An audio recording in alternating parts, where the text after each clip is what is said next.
ओम श्री परमात्मने नमः।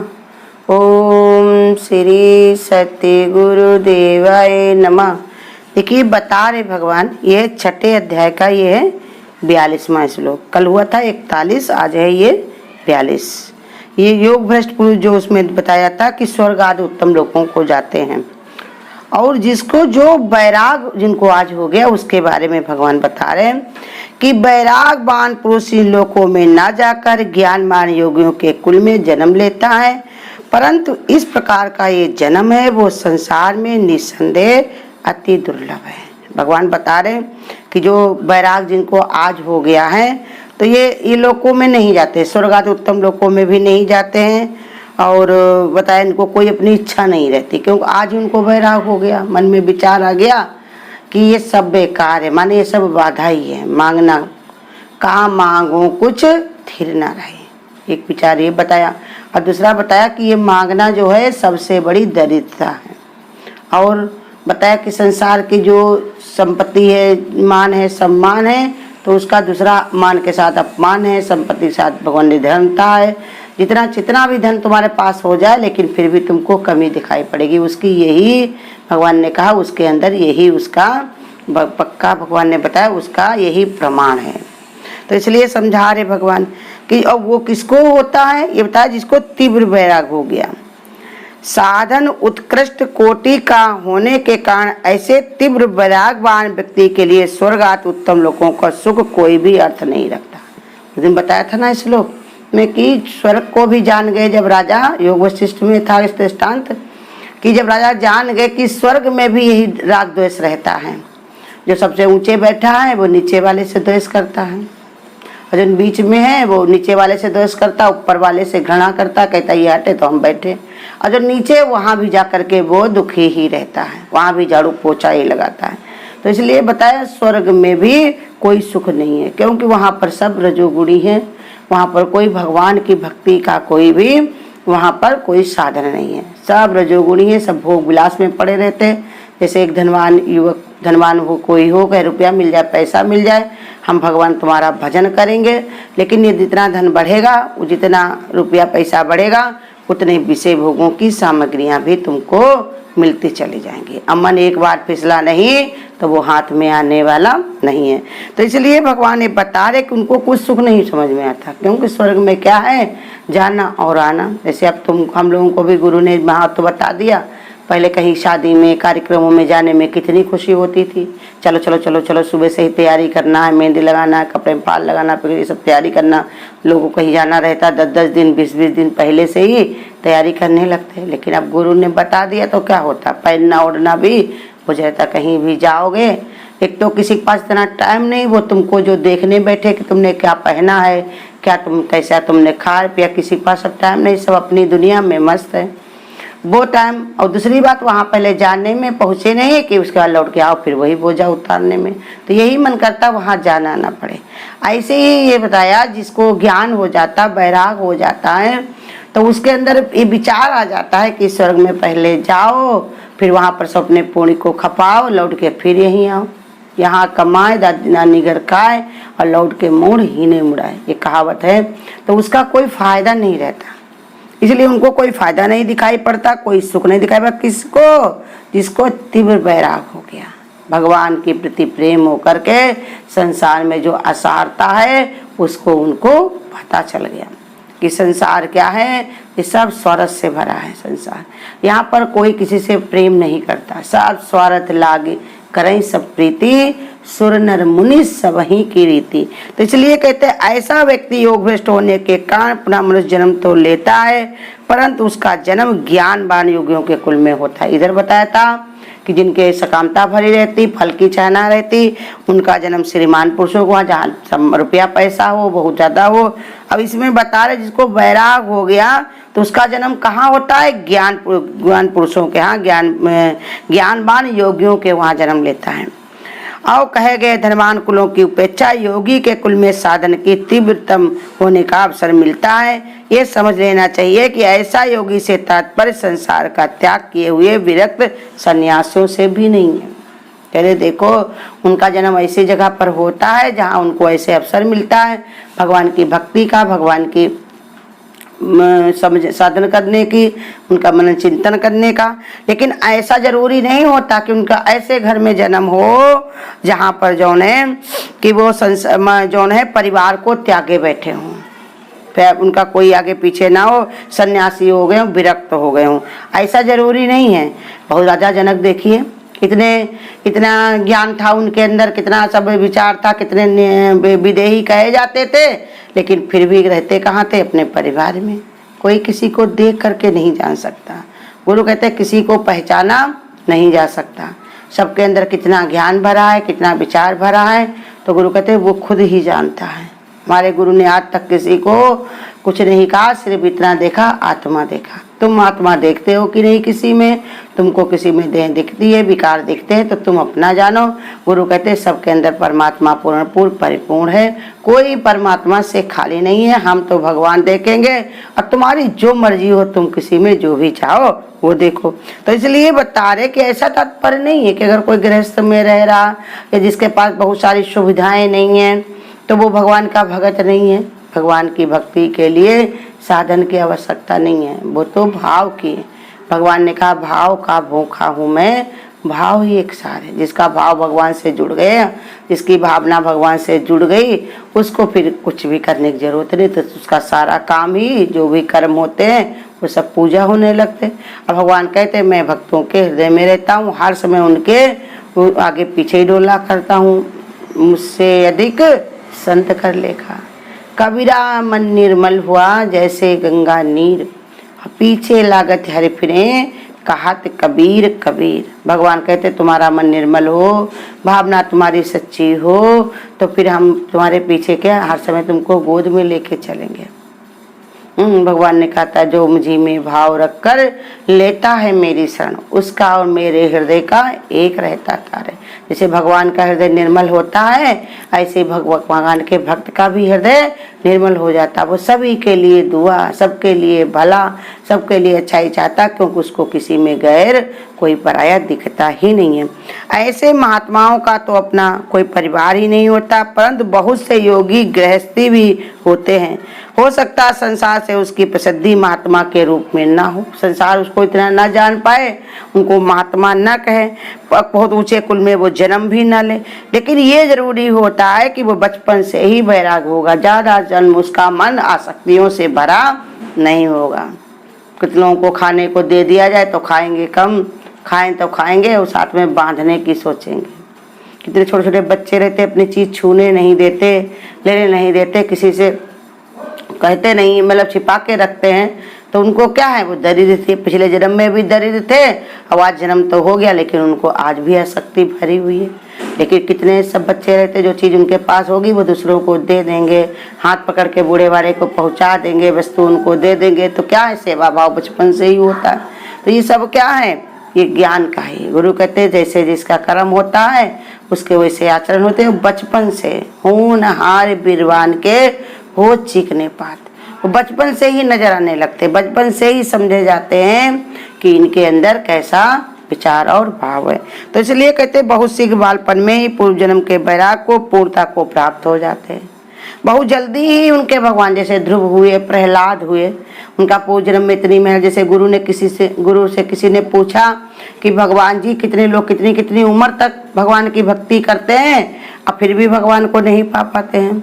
और ध्रुव प्रहलाद तो इतनी उम्र में पा गए। तब गुरु ने कहा हाँ, आज की उम्र तो इनकी थी इतनी 5 वर्ष की, लेकिन बहुत जन्मों से वो भगवान के लिए अपने शरीर का त्याग करते थे। बार बार अपनी तपस्या कर करके, यज्ञ कर करके, भगवान का स्मरण भजन करके, भगवान का जो है जाप कर करके अपने शरीर को उसी में लगाते थे। माने जितना समय उनको मिलता था वो सब भगवान की भक्ति में ही लगा देते थे।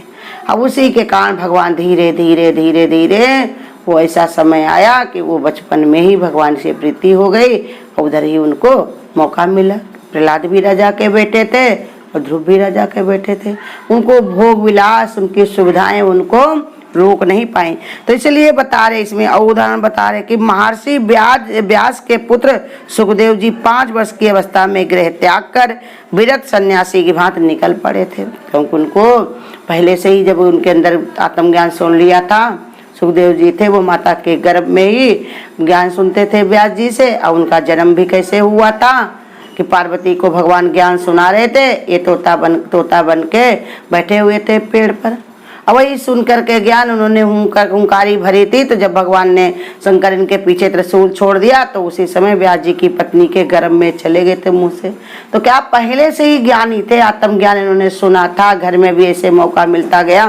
तो इसलिए 5 वर्ष की अवस्था में ही गृह को त्याग करके विरक्त सन्यासी की भांति निकल पड़े थे। उनको कोई चिंता नहीं रह गई, जैसे हम लोगों को चिंता रहेगी अगर हम घर छोड़कर जाएंगे तो हमारी रोटी का क्या होगा, कपड़े का क्या होगा, लोग क्या कहेंगे हैं। जिसको प्रीति हो जाती भगवान की, इसकी चिंता नहीं। दुनिया में कितने सारे भगवान ने फल लगाए हुए हैं, तुम जो लोग अपना दावा रखते, बगिया रखते, वो लोग कहेंगे हमारा इतना है। और संसार में चल करके आगे देखो तरह तरह के फूल फल रहने के लिए, कहीं पर भी संत महात्मा लोग कहीं पर भी अपना जौने निवास बना लेते, कहीं पर भी कुटिया बना लेते, कहीं पर भी चद्दर बिछा करके सो जाते। कितने संत महात्मा हुए जिनको पूरा भगवान पे भरोसा हो गया, तो वो संसार को ऐसे ही छोड़ देते हैं, जैसा था वैसे उसको छोड़ के आगे बढ़ जाते। तो इसलिए बताया महर्षि व्यास के पुत्र सुखदेव जी 5 वर्ष की अवस्था में गृह त्याग कर विरक्त सन्यासी की भांति निकल पड़े। और ये भगवान शंकराचार्य जैसे महान योगी के हृदय में 4 वर्ष की अवस्था में ही वैराग्य पूर्ण रूप से हो चुका था, और 8 वर्ष की अवस्था में इन्होंने सन्यास को ग्रहण कर लिया था। जो शंकराचार्य जो थे और वो उन्होंने 4 वर्ष की आयु में ही उन्होंने घर को छोड़ दिया था, और 8 वर्ष की अवस्था में उन्होंने सन्यास को ग्रहण कर लिया था। और 16 वर्ष की अवस्था में वेद शास्त्रों का पूर्ण ज्ञाता हो चुके थे, और उन्होंने 21 साल की उम्र में बहुत सारे उन्होंने पुरी में, योगी जोशी मठ में, द्वारिका मठों में उन्होंने पहले से सब स्थापना कर दी कि मतलब यही ज्ञान को बहुत सारे लोग इसको ज्ञान को समझें और पाएं। सुविधा की जैसे जो टीचर होता है तो स्कूल में उसको क्यों भर्ती कराता, जैसे बहुत सारे बच्चे पढ़े लिखे। गुरु भी यही चाहता कि हमारे बिया को बोते रहो, जितने लोगों को इसका लाभ मिले, जितने संसार को जिसका फायदा मिले।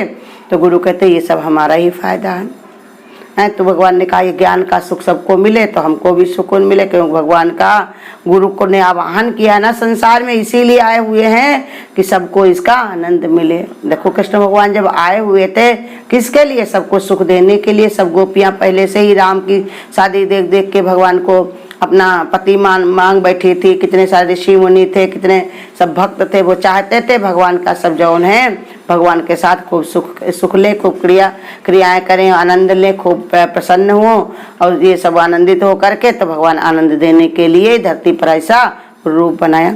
तो इसलिए बता रहे कि वो भी उन्होंने सब स्थापना की शंकराचार्य जी ने। और गीता उपनिषद आदि प्रकांड पढ़ी, पूर्ण भाष्य रचना करके संसार की लीला श्रवण कर दी।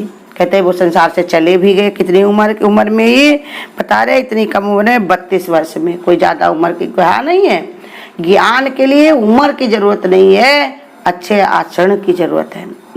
ज्यादा दिन रहने के लिए उम्र की जरूरत नहीं है, ज्यादा दिन रहने के लिए आचरण की जरूरत है। उम्र तो आज है कल नहीं है, लेकिन जो तुमने आचरण कर दिया है, आचरण जो तुमने रखे हैं अपने सबके सामने, वो आचरणों की हमेशा ही पूजा होती है। गुरु कहते तुमसे पहले ही तुम्हारे आचरण पहुँचते हैं, इसलिए हमेशा इस बात का ध्यान देना चाहिए कि हमारे कर्म कैसे हैं।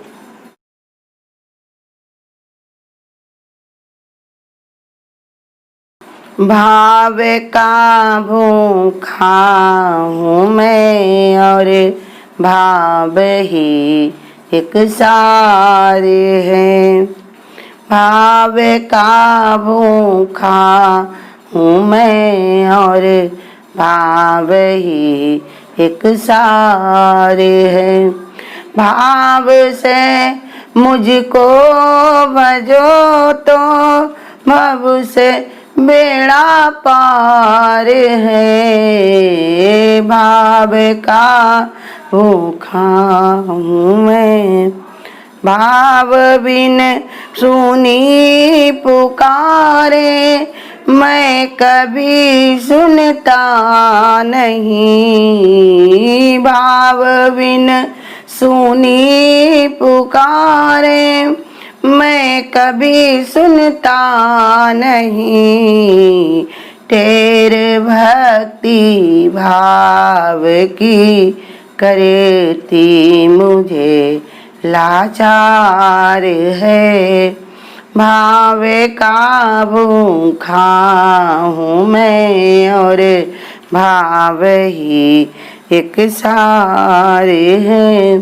भाव बिन सर्वस्व दे दो मैं कभी लेता नहीं। भाव बिन सर्वस्व दे दो मैं कभी लेता नहीं। भाव से एक फूल भी दो वो मुझे स्वीकार है। भाव का भूखा हूँ मैं। अन्न धन और वस्त्र भूषण कुछ न मुझको चाहिए। अन्न धन और वस्त्र भूषण कुछ न मुझको चाहिए। आप हो जाओ मेरे बस ये मेरा सत्कार है। भाव का भूखा हूँ मैं और जो मुझी में भाव रख कर लेते हैं मेरी शरण। जो मुझी में भाव रख कर लेते हैं मेरी शरण उनके और मेरे हृदय का एक रहता तार है। भाव का भूखा हूँ मैं और भाव ही एक सार है। भाव जिस जन्म में नहीं उस कि मुझे चिंता नहीं। भाव जिस जन्म में नहीं उस कि मुझे चिंता नहीं। भाव वाले भक्त का भरे पूरे मुझ पर भार है। भाव का भूखा हूँ मैं और भाव ही एक सार है। बांध लेते भक्त मुझको प्रेम की जंजीर से। बांध लेते भक्त मुझको प्रेम की जंजीर से। इसलिए इस भूमि पर होता मेरा अवतार है। भाव का भूखा हूँ मैं और भाव ही एक सार है। अगर आपको आज की वीडियो अच्छी लगी हो तो वीडियो को लाइक और शेयर करना ना भूलें। आगे की वीडियोस देखने के लिए चैनल को सब्सक्राइब करें और नोटिफिकेशन